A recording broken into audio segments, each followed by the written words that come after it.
বংশীহারি ব্লকের দৌলতপুর এলাকায় সাঁওতালি মিডিয়ামের ছাত্রছাত্রী ও তাদের অভিভাবকরা পথ অবরোধে সামিল হন। দেওগাঁ আদিবাসী দুনিয়া হাই স্কুলকে মাধ্যমিক স্তরে উন্নতিকরণ, নবম শ্রেণীতে ভর্তির নিশ্চয়তা এবং শিক্ষক নিয়োগ সহ একাধিক দাবিতে এই কর্মসূচি পালন করা হয়। সকাল 11টা নাগাদ দৌলতপুর বাসস্ট্যান্ড এলাকায় অবরোধ শুরু হয়। অবরোধের জেরে ন্যাশনাল হাইওয়ে 512 এবং ইটাহারগামী রাজ্য সড়কে যান চলাচল সম্পূর্ণ বন্ধ হয়ে যায়। দৌলতপুর থেকে পট্রা পর্যন্ত দীর্ঘ যানজটের সৃষ্টি হয়। অবরোধ চলাকালীন জরুরি পরিষেবা যাতে ব্যাহত না হয় সেজন্য বংশীহারি থানার পুলিশ অ্যাম্বুলেন্স সহ জরুরি গাড়িগুলি পারাপারের ব্যবস্থা করে। ঘটনাস্থলে পৌঁছন বংশীহারি থানার ভারপ্রাপ্ত আধিকারিক স্বপন বিশ্বাস এবং গঙ্গারামপুর মহকুমার পুলিশ আধিকারিক শুভতোর সরকার সহ বিশাল পুলিশ বাহিনী।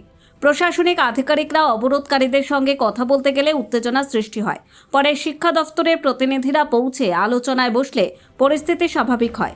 প্রায় 3 ঘন্টা অবরোধ চলার পর অবশেষে 512 জাতীয় সড়কে যান চলাচল স্বাভাবিক হয়।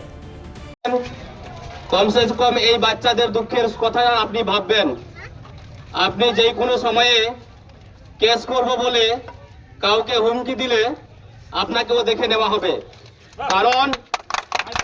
কারণটা হচ্ছে এটাই, আপনাদের এই সরকার আদিবাসীদেরকে যেভাবে শিক্ষার অধিকার দিয়েছে, এই জেলার প্রশাসন আপনারা সেগুলোকে কি করছেন, এই সাঁওতালি মিডিয়ামের জীবন নিয়ে ছিনিমিনি খেলা শুরু করেছেন। প্রশাসন, আমি আপনাদেরকে এটুকু বলতে চাই, এই সিদ্ধান্তটা আজকে একদিনের না।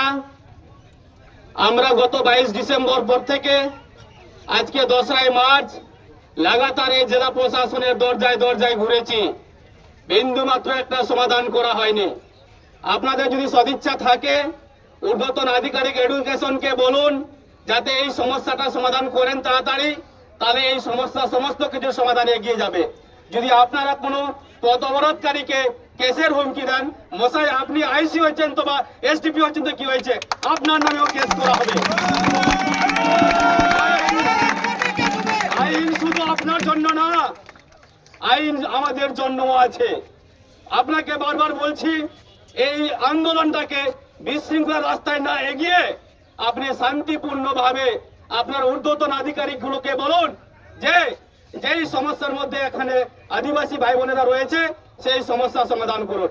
এই মেয়েরা 8 পাস করে 9 পর্যন্ত এখনো ভর্তি হতে পারেনি, তার দায় আপনি নেবেন?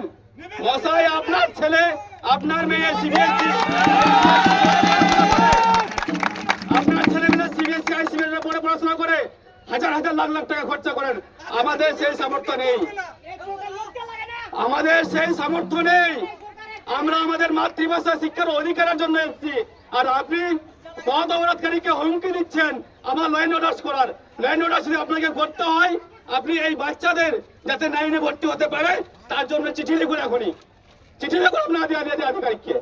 আর যদি না লিখুন তাহলে আপনি এই শান্তিপূর্ণ আন্দোলন যাতে চলতে থাকুক, আর সমস্যার সমাধানের কি রাস্তা আছে সেটা আপনি বলবেন। তার উত্তর, আপনি যদি উত্তর বেশি বলেছেন তাহলে তার ব্যবস্থাটা আমরা আপনার উপরে করতে পারি। আমরা বলছি যতদূর আমাদের করার, আপনি যদি আমাকে জানাতেন যে স্যার আমাদের এই ডিমান্ডের জন্য আগামীকাল, এটা স্যার আপনি তো আমাদের পক্ষে হতেন না। তার কে বলেছে আপনি কোনোদিন পথ অবরোধের জন্য সহমত হবেন? হ্যাঁ, পথ অবরোধের জন্য বলে নয়, আপনার প্রবলেম সলভ করার জন্য আমি সহমত হব। আপনার প্রবলেম সলভ হয়ে গেলে তো আপনি পথ অবরোধ করবেন না। জানাননি, আমাকে জানিয়েছেন। আপনি ইনফরমেশন দেবেন আমাকে, ইনফরমেশন অনুযায়ী যে ডিপার্টমেন্ট ইনঅ্যাক্টিভ হয়ে আছে তাকে আমি বলবো যে স্যার আপনারা অ্যাক্টিভ হন, ওদের এই ডিমান্ডটা আছে, ডিমান্ডটা সম্বন্ধে আপনাদের ওখানে প্রেজেন্স বা আপনাদের অ্যাকশনের প্রয়োজন আছে। আপনি হঠাৎ করে এসে অবরোধ করে দিলেন। এবার অবরোধ করলেন কেন, কি আগে যদি আমাকে জানাতেন তাহলে তো আমি SI of school, DI of স্কুলকে জানাতে পারতাম। বংশীহারি থেকে অমিত মহন্ত রিপোর্ট, কুলেক নিউজ।